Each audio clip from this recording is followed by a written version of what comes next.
Hello everyone, आप लोगों का स्वागत है प्रोडक्शन एंड ऑपरेशन मैनेजमेंट के ऑनलाइन क्लास में। आज हम लोग पढ़ेंगे कि advance planning and scheduling system क्या होता है, जिसको हम लोग एपीएस के नाम से भी जानते हैं। तो आपको पता है कि किसी भी प्रोडक्ट को बनाने के लिए हमको सबसे पहला क्या करना पड़ता है, प्लानिंग करना पड़ता है।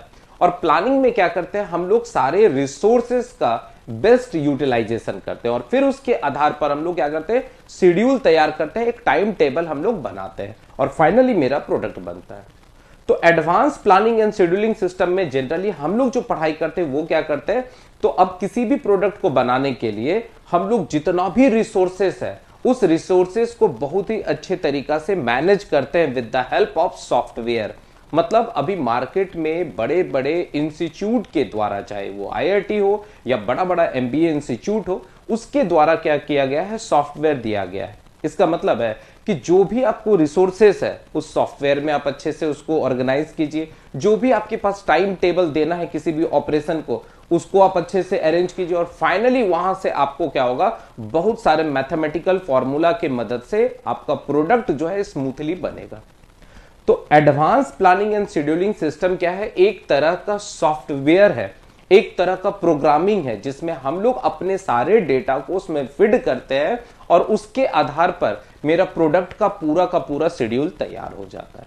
तो चलिए हम लोग इसको अच्छे से समझते हैं। तो क्या कह रहा है कि advance planning and scheduling system is a digital solution. Digital solution का मतलब है एक तरह का सॉफ्टवेयर है जिसमें आप सारा इनपुट को डाल देते हैं और उसके आधार पर आपको वहां से क्या होता है, सारा का सारा प्रोसेस पता चल जाता है, ऑपरेशन पता चल जाता है, आउटपुट पता चल जाता है। तो फिर से रिपीट कर रहे हैं, advance planning and scheduling system क्या है, एक तरह का डिजिटल सॉल्यूशन है। इसका मतलब एक तरह का आप कह सकते हैं कि सॉफ्टवेयर है, ये एक तरह का सॉफ्टवेयर है। और tools that help manufacturer to manage production planning and shop floor scheduling. इसका मतलब है कि आपका जो advance planning and scheduling system है, जिसको हम लोग एपीएस कह रहे हैं, ये एक तरह का सॉफ्टवेयर है, एक तरह का डिजिटल सॉल्यूशन है या एक तरह का टूल्स है, औजार है, जो मैन्युफैक्चरर को हेल्प करता है प्लानिंग करवाने में। साथ ही साथ किस डिपार्टमेंट में कौन कौन सा काम करवाएं,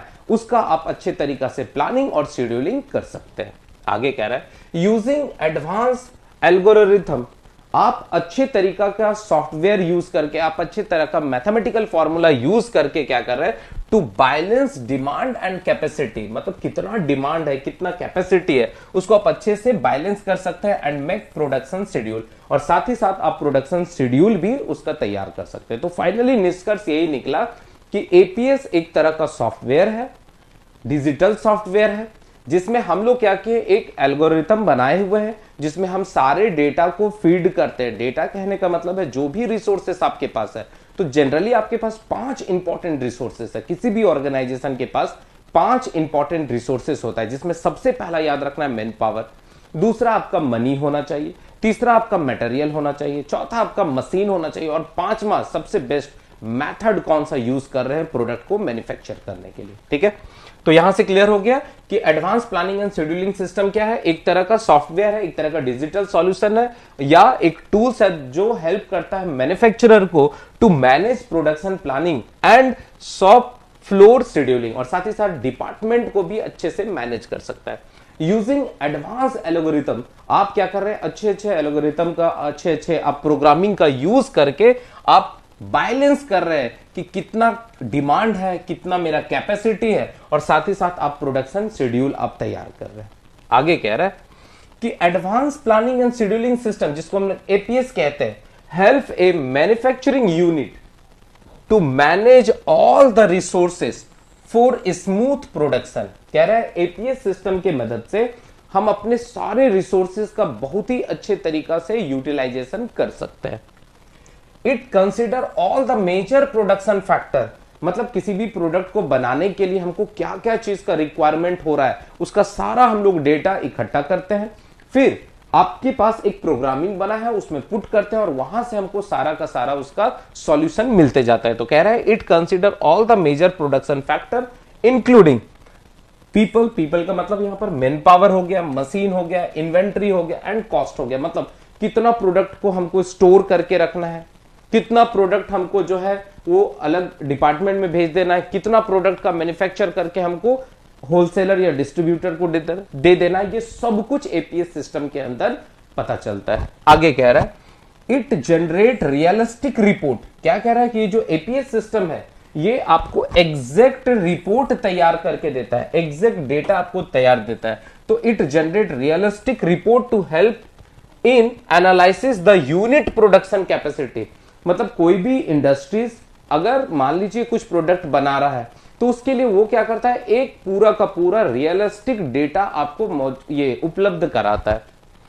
and plan the next operation, और साथ ही साथ नेक्स्ट ऑपरेशन करना है तो उसके लिए आपको प्लानिंग भी बताता है। ठीक है, operation and production. It help to identify the exact resources that are required for the production. मतलब किसी प्रोडक्शन के लिए हमको कौन कौन सा रिसोर्सेज का जरूरत पड़ेगा, कितने क्वांटिटी में जरूरत पड़ेगा, उसका वो एग्जैक्ट डेटा देता है। It help the manufacturer to determine what to make. मतलब ये प्रोग्रामिंग इतना बेहतरीन है जिसमें कि बताता है मैन्युफैक्चरर को कि आपको क्या बनाना है, हाउ मच टू मेक, कितने संख्या में कितनी क्वांटिटी में बनाना है, when and where to make it, किस डिपार्टमेंट किस मशीन के अंदर बनाना, ये सब कुछ उस प्रोग्रामिंग के अंदर आपको मिलता है। तो सीधा भाषा में कहने का मतलब है कि एपीएस सिस्टम एक ऐसा सिस्टम है जो प्रोडक्शन, अगर हमको कोई मटेरियल करना है तो उस प्रोडक्शन को करवाने के लिए हमको कौन कौन सा रिसोर्सेज का जरूरत पड़ेगा, कितने क्वांटिटी में जरूरत पड़ेगा, किस मेथड से हम वो प्रोडक्ट बनाएंगे, ये सब के बारे में हमको डिटेल आइडिया देता है। आगे कह रहा है an APS system cover the entire supply chain. देखिए सप्लाई चेन कहने का मतलब है कि रॉ मटेरियल से फिनिश प्रोडक्ट तक, मतलब रॉ मटेरियल को कन्वर्ट करके फिनिश प्रोडक्ट बनाए और फिनिश प्रोडक्ट को फाइनली कस्टमर के पास हम भेजे, तो रॉ मटेरियल से कस्टमर तक के पास जो प्रोडक्ट हम भेज रहे हैं उसको हम लोग क्या कह रहे हैं, सप्लाई चेन कह रहे हैं। ठीक है, तो एपीएस सिस्टम क्या करता है, ये कवर करता है इंटायर सप्लाई सिस्टम। एकदम क्लियर हो गया। आगे कह रहा है component of advance planning and scheduling system. अब आपको अगर प्लानिंग करना है, आपको शेड्यूलिंग करना है, तो क्या क्या चीज मेन चीज आप ध्यान दीजिएंगे उस सॉफ्टवेयर के अंदर। तो सबसे पहला है प्लानिंग ऑफ डिमांड। मतलब सबसे पहला तो ये पता कीजिए कि किसी प्रोडक्ट का कितना डिमांड है मार्केट में, उसी के आधार पर तो मैन्युफैक्चरिंग करेंगे। तो by various cells data APS make a accurate forecast. कह रहा है कि बहुत सारे प्रीवियस डेटा के आधार पर, सेल्स डेटा के आधार पर जो एपीएस सिस्टम है, जो एपीएस सॉफ्टवेयर है, वो क्या करता है, एक्यूरेट फोरकास्टिंग करता है कि आपको कितना प्रोडक्ट का मैन्युफैक्चरर करना है। Demand planning allow the manufacturer to produce the exact quantity of product which reduce inventory cost and waste. देखिए अगर आप अच्छे से प्रोडक्शन करते हैं, मतलब अगर आपका प्लानिंग डिमांड बहुत ही बेहतरीन है, तो याद रखना है कि ये सबसे पहला क्या करता है, आपका इन्वेंट्री कॉस्ट को कम करता है। इन्वेंट्री कॉस्ट कहने का मतलब है कि मान लीजिए आप प्रोडक्ट ज्यादा बना लिए और मार्केट में उसको सेल आउट करना चाह रहे हैं, तो जितना क्वांटिटी सेल आउट होना है वो तो हो जाएगा, पर अगर ज्यादा संख्या में बना लिए तो आपको स्टोर करके रखना पड़ेगा। या तो आप अपने इंडस्ट्रीज के अंदर स्टोर करिए या होलसेलर डिस्ट्रीब्यूटर उसको स्टोर करेगा। तो उस स्टोर करने से क्या होता है, आपका जो पूंजी है, आपका जो कैपिटल है, वो फंस जाता है।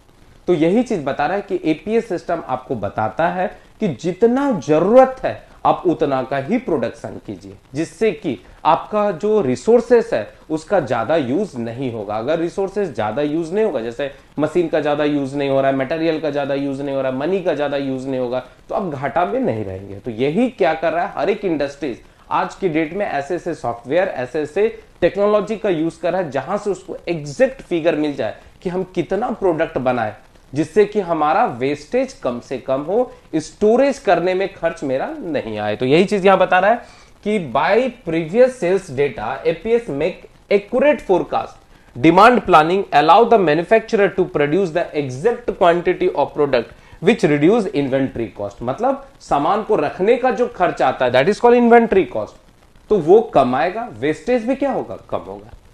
दूसरा है प्लानिंग ऑफ प्रोडक्शन। अब अगर मेरा पता चल गया कि हमको 100 यूनिट बनाना है, तो एग्जैक्ट डेटा हमको पता चल गया कि 100 यूनिट बनाना है। कैसे पता चला? तो प्रीवियस सेल्स डेटा के आधार पर हमको पता चल गया कि पिछले बार 80 हम बेचे थे, तो चलिए उससे थोड़ा सा बढ़ा के हम लोग प्रोडक्ट बना लेते हैं। ठीक है, अब हम क्या करेंगे? Planning of production. अब हमको जो प्रोडक्शन करना है उसमें यह ध्यान देना है कि हम किस किस तरह से अपने रिसोर्सेज का यूज कर सकते हैं, कौन कौन सा ऑपरेशन हम लोग करेंगे। तो कह रहा है कि proper uses of all resources and carry out various activities without any interruption. क्या कह रहा है कि किसी भी तरह का कोई भी रुकावट ना हो और आप आसानी से प्रोडक्शन कर सकते हैं, आसानी से अलग अलग तरह के ऑपरेशन कर सकते हैं। देखिए, अगर आपका प्रॉपर ऑपरेशन पता है कि हमको इस प्रोडक्ट को बनाने के लिए कौन कौन से मेथड, कौन कौन से रिसोर्सेज का यूज करना होगा, अगर आप उसको अच्छे से प्लानिंग कर लेते हैं तो आप आराम से अपने प्रोडक्शन को, अपने प्रोडक्ट को स्मूथली प्रोड्यूस कर सकते हैं। तो यहां पर दूसरा क्या कह रहा है कि एपीएस सिस्टम के अंदर हम लोग अच्छे तरीका से प्लानिंग ऑफ प्रोडक्शन कर लेते हैं। नेक्स्ट है scheduling of production.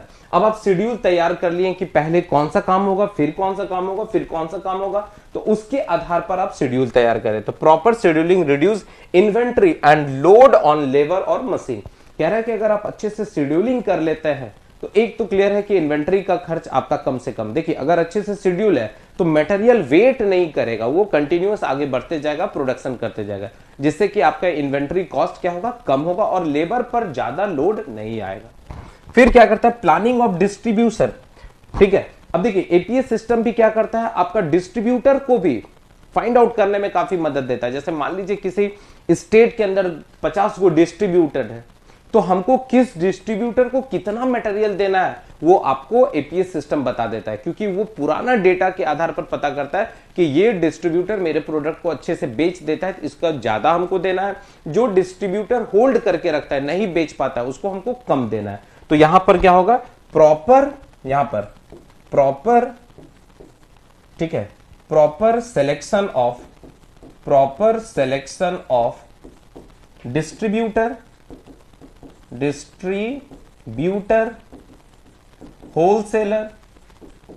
Wholesaler and shop.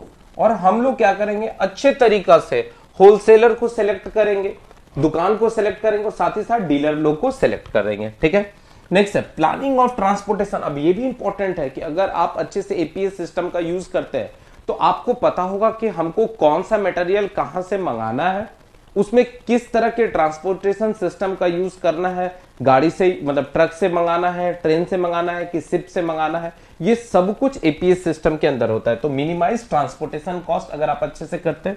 Next है इन्वेंट्री प्लानिंग। अब ये एपीएस सिस्टम भी बताता है कि आपको इन्वेंट्री कितना करना है। जैसे मान लीजिए हम कोई प्रोडक्ट बना रहे हैं और उसको मार्केट में सेल आउट करना है, तो हमको पता है कि मार्केट में हम कितना क्वांटिटी को सेल आउट करवा सकते हैं, उससे कुछ ज्यादा क्वांटिटी हम उसको क्या करते हैं और बना के अपने गोदाम में स्टोर करके रखते हैं कि अगर ज्यादा डिमांड आया तो हम तुरंत सप्लाई दे सकते हैं। तो वहां पर प्रॉपर इन्वेंट्री भी आपको जो है ये एपीएस सिस्टम बताता है। क्लियर एकदम हो गया? तो आई होप आपको advance planning and scheduling system बहुत ही अच्छे से समझ में आ चुका होगा।